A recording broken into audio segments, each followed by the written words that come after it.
الحمدللہ والصلاۃ والسلام علی رسول اللہ۔ اللہ تبارک و تعالی نے مسلمانوں کو حکم دیا ہے کہ جب کبھی بھی تمہیں تکلیف پہنچے، کوئی ناگوار امر پہنچے، تو آپ نے پڑھنا ہے انا للہ و انا الیہ راجعون۔ حضرت سعد بن جبیر رضی اللہ تعالیٰ عنہ فرماتے ہیں کہ انا للہ و انا الیہ راجعون کے پڑھنے کی ہدایت صرف اور صرف سرور دو عالم صلی اللہ علیہ وسلم کی امت کو ہدایت کی گئی ہے۔ اس سے پہلے تمام مخلوق ما اپنے نبیوں کے اس جملے سے محروم تھی۔ حضرت یعقوب علیہ نبی جینا علیہ الصلوۃ والسلام کو حضرت یوسف علیہ نبی جینا علیہ الصلوۃ والسلام کی وجہ سے جب غم پہنچا تو آپ نے کہا یا اسفا علی یوسف۔ اس غم کی وجہ سے آپ کی بینائی جاتی رہی،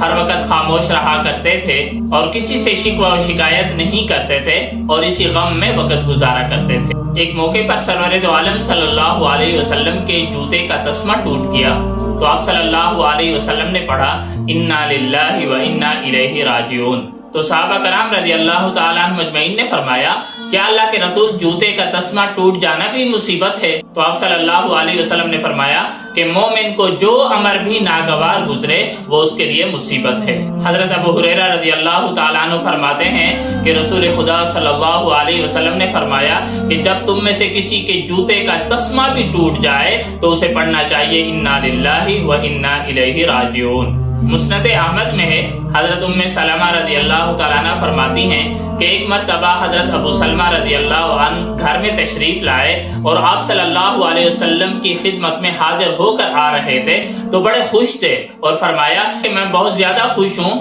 اس وجہ سے کہ آج میں نے ایک حدیث سنی۔ سرور دو عالم صلی اللہ علیہ وسلم نے فرمایا کہ جب کسی مسلمان کو تکلیف پہنچے اور وہ یہ دعا پڑھ لے اللہم اجرنی فی مصیبتی واخلف لی خیرا منہا، تو اللہ تبارک و تعالیٰ اس سے بہتر چیز بھی عطا فرما دیتے ہیں اور اس پر اجر بھی عطا فرماتے ہیں۔ تو یہ حدیث سن کر میں نے بھی یاد کر لی۔ تو جس دن حضرت ابو سلمہ رضی اللہ عنہ کا انتقال ہوا تو اس دن میں نے انا للہ و انا الیہ راجعون پڑھا اور اس کے بعد یہی دعا پڑھ لی۔ لیکن پھر میں دل میں سوچا کرتی تھی کہ کیا حضرت ابو سلمہ سے بھی بہتر کوئی شخص مجھے دوبارہ مل جائے گا؟ تو فرماتی ہے کہ ایک دن میں اپنے گھر میں چمڑے کو دباغت کر رہی تھی کہ سرور دو عالم صلی اللہ علیہ وسلم نے دستک دی، تو جلدی سے میں نے چمڑے کو ایک جگہ پر رکھ دیا اور اپنے ہاتھ دھوئے اور سرور دو عالم صلی اللہ علیہ وسلم کو اندر آنے کی اجازت دی اور آپ کے لیے ایک گدی بچھا دی جس پر آپ صلی اللہ علیہ وسلم تشریف فرما ہوئے۔ تو اس وقت رسول اللہ صلی اللہ علیہ وسلم نے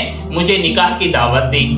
تو میں نے کہا ہے اللہ کے رسول، پہلی بات تو یہ ہے کہ میں بہت باغیرت عورت ہوں، کبھی ایسا نہ ہو کہ آپ کے سامنے کوئی غیرت کی بات ہو جائے جس پر مجھے عذاب ہو۔ دوسری بات یہ ہے کہ میں عمر رسیدہ ہوں، اور تیسری بات یہ ہے کہ میرے اولاد اور بچے ہیں۔ تو آپ صلی اللہ علیہ وسلم نے فرمایا کہ اللہ تبارک و تعالیٰ بے جا غیرت کو تجھ سے دور کر دے، اور باقی عمر میں تو میں بھی بڑا ہوں اور باقی جو آپ کے بچے ہیں وہ میرے بچے ہیں۔ تو پھر میں نے کہا مجھے کوئی عذر نہیں۔ تو اللہ تعالیٰ نے مجھے دکھا دیا کہ انا للہ و انا الیہ راجعون پڑھ کر یہ جو میں نے دعا پڑھی اللہم اجرنی فی مصیبتی واخلف لی خیرا منہا، تو اللہ تعالیٰ نے حضرت ابو سلمہ سے بھی بڑھ کر مجھے خاوند عطا کر دیا۔ اور پھر اس آیت کے پڑھنے کا سرور دو عالم صلی اللہ علیہ وسلم جو ہمیں درس دے رہے ہیں وہ کسی ایک مصیبت پر جب بار بار یاد آئے تو انسان بار بار پڑھتا رہے، اللہ تبارک و تعالیٰ بار بار اس پر اجر دیتے رہتے ہیں۔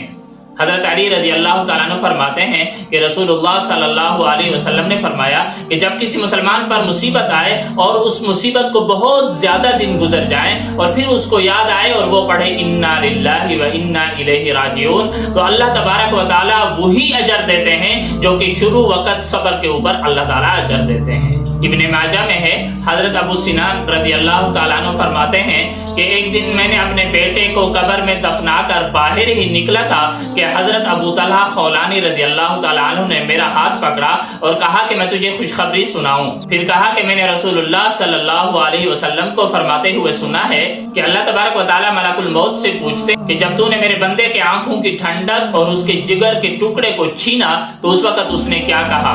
تو ملک الموت کہتا ہے کہ اس بندے نے تیری تعریف کی اور پڑھا انا للہ و انا الیہ راجعون۔ تو اللہ تبارک و تعالی حکم دیتے ہیں کہ میرے اس بندے کے لیے جنت میں محل تعمیر کر دو اور اس کے اوپر نام لکھ دو بیت الحمد، یہ میرے اسی بندے کا ہے جس نے اس وقت میں بھی میری تعریف کی اور انا للہ و انا الیہ راجعون پڑھا۔ تو میرے بھائی یہ دنیا ہے، یہ دنیا دار الامتحان ہے، اور یہ امتحان صرف عبادات کا، نماز کا، روزے کا، زکوٰۃ کا اور حج کا نہیں ہوگا، بلکہ اللہ تبارک و تعالیٰ بعض اوقات ایسے حالات لاتے ہیں اور خود قرآن میں بھی فرماتے ہیں وَلَنَبْلُوَنَّكُمْ بِشَيْءٍ مِّنَ الْخَوْفِ وَالْجُوعِ وَنَقْصٍ مِّنَ الْأَمْوَالِ وَالْأَنفُسِ وَالثَّمَرَاتِ وَبَشِّرِ الصَّابِرِينَ۔ لیکن خوشخبری ہے صبر کرنے والوں کے لیے، الَّذِينَ إِذَا أَصَابَتْهُم مُّصِیبَۃٌ، صبر کرنے والے لوگ وہ ہیں جب ان کو کوئی مصیبت پہنچتی ہے قالوا انا للہ و انا الیہ راجعون، تو وہ اس وقت کہتے ہیں انا للہ و انا الیہ راجعون۔ تو اللہ تبارک و تعالی جزاءً فرماتے ہیں اولئک علیہم صلوات من ربہم ورحمہ، یہی وہ لوگ ہیں کہ اللہ تعالیٰ کی رحمت کاملہ ان پر نازل ہوتی ہے، واولئک هم المہتدون، اور یہی وہ لوگ ہیں جو ہدایت یافتہ ہیں۔ اولاً تو ہم دعا مانگتے ہیں کہ اللہ تبارک و تعالی ہمیں عافیت والی زندگی نصیب فرمائے، اور ثانیاً ہم اللہ تعالیٰ سے دعا مانگتے ہیں کہ جب کبھی بھی کوئی تکلیف پہنچ جائے تو اللہ تبارک و تعالی ہمیں صبر کرنے کی اور یہ کلمہ ترجیح انا للہ و انا الیہ راجعون پڑھنے کی توفیق نصیب فرمائے۔ تبارك الذي نزل الفرقان على عبده ليكون للعالمين نذيرا۔